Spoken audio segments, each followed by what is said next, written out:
In addition to determining our time en route using the calculator side of our E6B, we can also find out how much fuel we use, and the instructions on how to do so are printed right underneath our ETE instructions. So once again, we're going to use the rate arrow, this time opposite of our rate of consumption in gallons per hour, which we should know, and we'll show you later in class on how to determine that.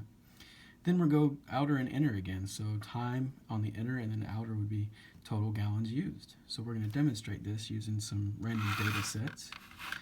If our fuel flow happens to be 8 gallons per hour, and let's say our ETE is, 20 minutes. Let's do that. If that's the case, that's our rate of consumption per hour, and we're going to fly for 20 minutes, then how much are we going to use? It's really quite a simple math problem, because 20 would be 1/3 of 60 minutes. So you could just do 1/3 of 8.0. That's exactly what the E6B does, pretty accurately. With fuel burns, we'll go to the nearest tenth of a gallon. That's beyond what would be required for accuracy. So let's show you how to do this. We're doing 8 gallons per hour. We're flying for 20 minutes. How many gallons are we going to use?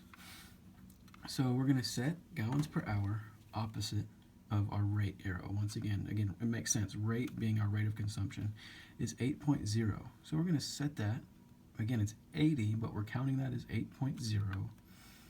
And now it's just a matter of inner outer. Total gallons burned on the outer, but we don't have that yet. That's what we need. So we need to put in what we know, which is the time on the inner scale. And our time is 20 minutes.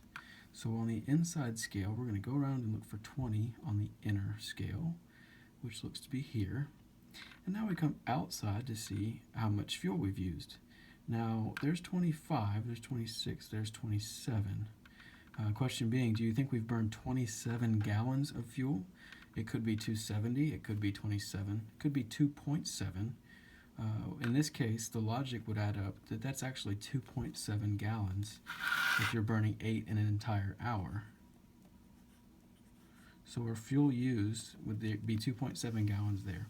And again, just to make sure you guys understand the decimal places, in a full hour, a full 60 minutes, we're going to burn 8 gallons. We're telling you we're flying 20 minutes of that hour. And so obviously it's not going to be 27 gallons. It's going to be 2.7 burned for that time frame.